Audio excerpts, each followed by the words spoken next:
Барлықтарыңызға қайырлы күн. Бүгін мен сіздерге Госзакуп порталына тарифті қалай қосамыз, соны көрсететін боламын.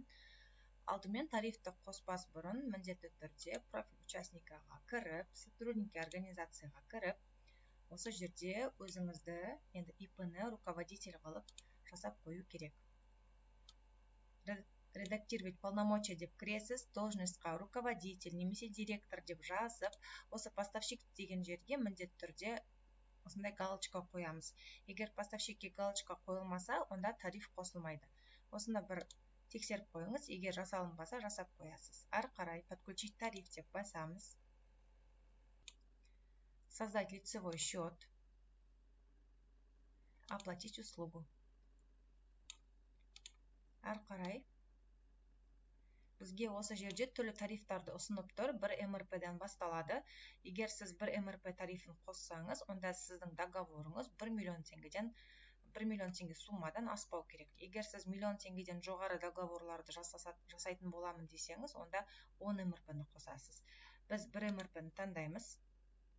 Бірақ егер сіз жылдың ортасында, мысалы, 1 миллионнан жоғары договорларды жасасатын болсаңыз, онда сіз осы жерге қайтадан кіріп 10 МРП-ні таңдап, тағы да төлем жасап 10 МРП-ні сіз тарифіңізді ауыстыра аласыз. Астыға қарай жүрсеңіз, сізден сұрап жатыр, осы тарифті қай жылға таңдап жатырсыз деп. Біз 2025-ке таңдап жатырмыз. Подтвердить. Мына жерде бізге ескертіп жатыр, 3932 теңге төлеген кезде миллион теңгеге дейін договорларды жасай аласыз дейді. Және де мына жердегі ақпарат бұл общественный инвалидтерге арналған ОИ-лерге. Біз ИП болғандықтан бізге бұл хабарламаның қатысы жоқ. Және де бізге ескертіп жатыр, бұл тариф 31.12.2025-ке дейін жарамды. Да дейміз. Жоғар жақта ақпараттар толтырылмай қалған, соны шығарып береді өзі. Подтвердить деген кезде толтырылмаған графалар шығарады. Юридический адрес выберите деп тұр. Бұл жерде автомат түрде өзі шығады. Және телефон номеріңізді көрсетесіз. Астыға жүріп подтвердить. Да.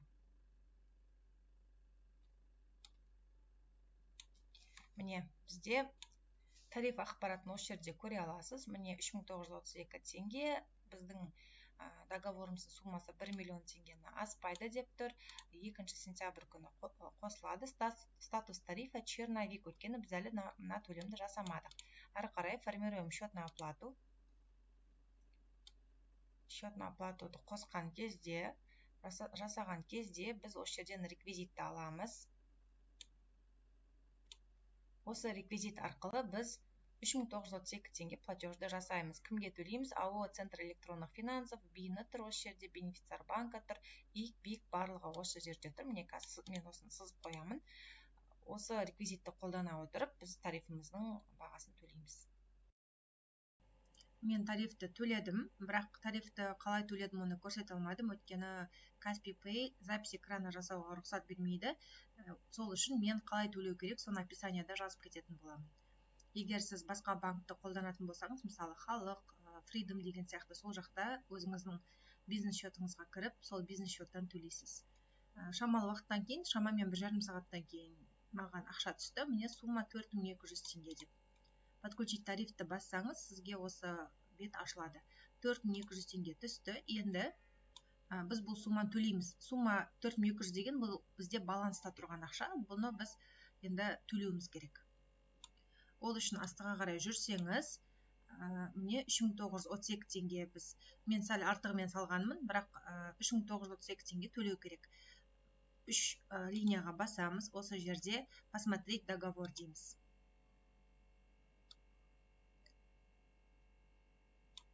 Акт оказанных услугты қараймыз. Бізге қазір актқа қол қою керек. Выбрать утверждающего акта деп тұр. Өзіміз шығамыз осы жерде, біз өзімізді таңдаймыз. Утверждать будем акт с помощью ИП, то есть кәсіпкер өзі утверждать етеді. Сохранить утверждающего акта. Астыға қарай түссеңіз, сізде согласование актада сұрап тұр. С условиями договора и тарифа ознакомлен, согласен. Осыған галочка қоямыз. Оплатить и подписать акт. Осы жерде ескертулерді жаңа алдында жазылған соларды қайта шығып тұр. Оқып шықсаңыз болады. енді қол қоямыз ЭЦБ мен. Басты бетке өтсек, осы жерде біздің активность тарифы статусы активен дегенге ауысты. Енді біздің ақшамыз демек төленді деген сөз. Біздің бір жылдық тарифіміз 1 МРП болып саналады. Бір жылдық болғанда декабрьдің 31-іне дейін 1 МРП тарифімен біз госзакупқа кірдік. Бірақ алдында айтқанымдай, кез келген уақытта сіз МРП санын көбейтіп, демек 10 МРП деген сияқты көбейтіп сіз төлей аласыз кез келген уақыт, егер миллионнан жоғары суммадағы договорлармен мен жұмыс жасаймын десеңіз. Видео ұнаса лайк басыңыз, достарыңызға жіберіңіз. Сіздердің жұмыстарыңызға сәттілік.